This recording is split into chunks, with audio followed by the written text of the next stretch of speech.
Hello students, today we are going to start a new topic, Werner theory from the chapter coordination compounds. So, Alfred Werner in the year 1893, he just proposed a theory known as Werner coordination theory for the coordination complexes. He belongs to Switzerland and he put forward a theory to explain the formation of complexes. So it was the first successful explanation. So as he became famous after this theory, so that's why it is called Werner theory. So let's discuss what are the main postulates of Werner theory. According to Werner theory, the central metal atom or ion in a coordination compound exhibit two types of valences. One is primary and other one is secondary. Coordination complexes में according to Werner two type की valencies होती हैं. एक को हम primary valency बोलते हैं और दूसरे को secondary valencies. Primary valencies are ionisable and correspond to the number of charges on the complex ion. जो प्राइमरी वैलेंसी होती है वो किसके इक्वल होती है? जो पूरे कॉम्प्लेक्स के ऊपर ओवरऑल चार्ज होता है उसे हम बोलते हैं primary valency. Primary valences apply equally well to the simple salt and to the complexes and are satisfied by negative ion. क्योंकि पूरे कॉम्प्लेक्स के ऊपर जो चार्ज होता है वो ज़्यादातर पॉजिटिव होता है, इसीलिए जो प्राइमरी वैलेंसी होती है वो सेटिस्फाई होती है अपने नेगेटिव आयन के साथ.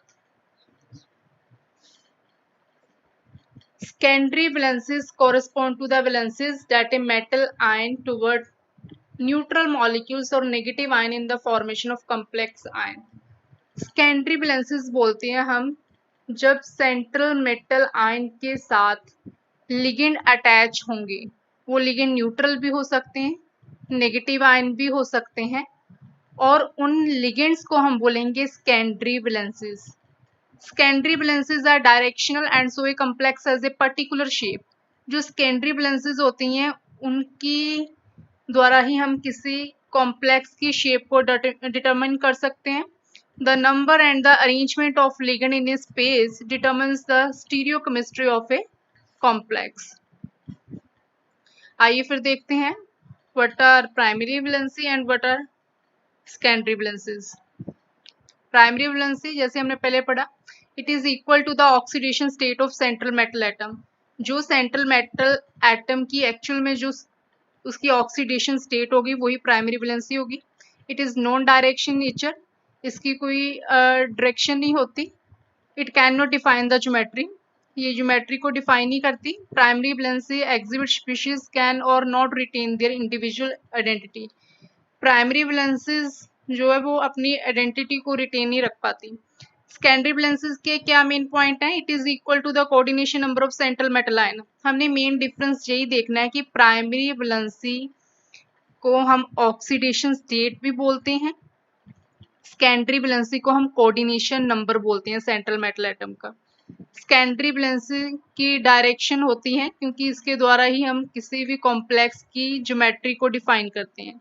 Secondary valency of central metal atom is responsible for geometry of complexes. Those species which exhibit the secondary valency in the complex cannot retain their individual identity. वो वाले species जो secondary valency को retain नहीं रख पाते, those species exhibit the secondary valency in the complex ion cannot retain their individual identity. means कि secondary valency में भी आयन जो है वो टूट के बाहर जा सकते हैं, सो वो अपनी आइडेंटिटी को रिटेन नहीं रख पाते. Werner representation. वर्नर ने रिप्रेजेंट कैसे किया? वर्नर ने फर्स्टली कोबाल्ट हेक्सामीन क्लोराइड का कॉम्प्लेक्स लिया और उसकी जो फर्स्ट मेंबर ऑफ सीरीज की रिप्रेजेंटेशन की वो इस प्रकार है. प्राइमरी वैलेंसी को हम डॉटेड लाइन से शो करेंगे क्योंकि primary valency correspond to oxidation state. और सेकेंडरी वैलेंसी को हमने क्या बोला था? हमने बोला था सेकेंडरी वैलेंसी को coordination number, so secondary valency को हम थिक लाइन से रिप्रेजेंट करेंगे। जैसे देखो ये कॉम्प्लेक्स है हेक्सामीन कोबाल्ट 3 क्लोराइड, सो इसमें देखो 6 अमीन लिगेंड लगे हुए हैं, मतलब कोबाल्ट एक सेंट्रल मेटल आयन है, इसका कोऑर्डिनेशन नंबर कितना है 6, सो 6 एक सेकेंडरी वैलेंसी है, इसको हम थिक लाइन से डिनोट करेंगे 1 2 3 4 5 6, और बाहर जो Cl3 है ये ऑक्सीडेशन स्टेट यानी कि प्राइमरी वैलेंसी को रिप्रेजेंट कर रहा है, इसे हम डॉटेड लाइन से शो करेंगे। देखो यही वाला कॉम्प्लेक्स, इसकी अलग अलग प्रकार से रिप्रेजेंटेशन हो सकती है अकॉर्डिंग टू वर्नर। देखो जब कोबाल्ट के साथ 6 अमीन लिगेंड लगे हुए हैं तो क्लोराइड आयन बाहर होंगे, तो इसको हम ऐसे रिप्रेजेंट करेंगे 6 अमीन लिगेंड है जो, उनको हम सॉलिड लाइन से रिप्रेजेंट करेंगे, और बाहर जो Cl है जो ऑक्सीडेशन स्टेट को रिप्रेजेंट कर रहे हैं, इनको हम डॉटेड लाइन से शो करेंगे। अब इस कॉम्प्लेक्स की रिप्रेजेंटेशन ऐसे भी हो सकती है, मान लो कि 5 अमीन लिगेंड अंदर हैं और इसके साथ एक Cl हमने अंदर लगा दिया। क्यों लगाया अंदर? क्योंकि कोबाल्ट की सेकेंडरी वैलेंसी जो है उसको हम चेंज नहीं कर सकते। कोबाल्ट का कोऑर्डिनेशन नंबर 6 है, तो यहाँ पे कोऑर्डिनेशन नंबर हमने 6 ही रखना है। अगर हमने यहाँ पे 5 अमीन लिगेंड लिखे हैं तो एक Cl हमें लिखना ही पड़ेगा due to satisfy secondary valency, तो बाहर 2 Cl आ गई। यहाँ पे इस कॉम्प्लेक्स की रिप्रेजेंटेशन कैसे होगी कि कोबाल्ट के साथ 5 अमीन लिगेंड लगे हुए हैं जो सेकेंडरी वैलेंसी को रिप्रेजेंट कर रहे हैं 1 2 3 4 5, और एक Cl लगा हुआ है जो Cl सेकेंडरी वैलेंसी को भी रिप्रेजेंट करेगा और प्राइमरी वैलेंसी यानी कि ऑक्सीडेशन स्टेट को भी रिप्रेजेंट करेगा। सो इसे हम डॉटेड लाइन से भी शो करेंगे, थिक लाइन से भी शो करेंगे। सो बाहर Cl2, ये एक रिप्रेजेंटेशन होगी। अगर हमने अमीन लिगेंड 4 रखे हैं तो हमें Cl2 अंदर 2 लाने पड़ेंगे, क्योंकि हमने जो कोऑर्डिनेशन नंबर है वो 6 रखना है। तो इसी प्रकार से देखो 4 अमीन लिगेंड 1 2 3 4, ये क्या रिप्रेजेंट कर रहे हैं? Secondary valency. सेकेंडरी वैलेंसी यानी कि कोऑर्डिनेशन नंबर, इसको हम थिक लाइन से डिनोट करेंगे। और जो हमारे 2 Cl2 हैं ये 2 Cl2 ये प्राइमरी वैलेंसी को भी रिप्रेजेंट करेंगे, सेकेंडरी को भी, और एक Cl जो बाहर है वो रिप्रेजेंट करेगा ओनली ऑक्सीडेशन स्टेट। सो इसी प्रकार से अगर हमने 3 अमीन लिगेंड और 3 Cl अंदर रखे हैं तो 3 अमीन जो हैं वो सेकेंडरी वैलेंसी को रिप्रेजेंट करेंगे, इन्हें हम थिक लाइन से डिनोट करेंगे, और 3 Cl ये सेकेंडरी वैलेंसी को भी रिप्रेजेंट करेंगे और प्राइमरी वैलेंसी को भी। सो हमने डॉटेड लाइन भी लगाई है और थिक लाइन भी।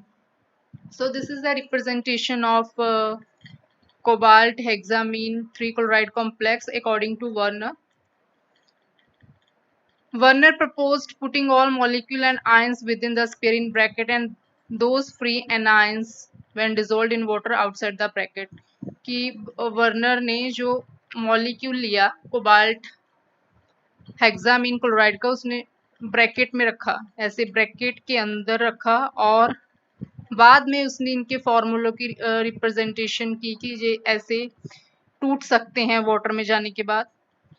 सो अगर कोबाल्ट के साथ 6 अमीन लिगेंड लगे हुए हैं तो Cl3 बाहर है, तो जब ये पानी में जाके टूटेंगे इन एक्वा सॉल्यूशन तो ये Cl3 जो आयन देंगे वो 3 होंगे, 3 Cl आयन देंगे पानी में, और total number of ions formula per unit कितने होंगे? 3 और 1 4। इस प्रकार से बाहर Cl2 है तो ये टूटने के बाद कितने Cl आयन देंगे? 2, और टोटल नंबर ऑफ आयन कितने होंगे? 2 + 1 3। सो अगेन Cl बाहर है, 1 है, फ्री Cl आयन पर फॉर्मूला यूनिट 1, और टूटने के बाद ये जो आयंस पर फॉर्मूला यूनिट देंगे वो 2 होंगे। सो इस प्रकार से हम इनके कलर भी याद रख सकते हैं। कोबाल्ट हेक्सामीन क्लोराइड का कलर ऑरेंज, अगर 5 अमीन लिगेंड लगे हुए हैं तो पर्पल, 4 अमीन लिगेंड लगे हुए हैं तो ग्रीन, इसी प्रकार से अगर 4 अमीन लिगेंड लगे हुए हैं तो violet. So this is about the complex which was explained by Werner. Limitations भी हैं कुछ वर्नर थ्योरी की. It doesn't explain why only certain elements form coordination compound.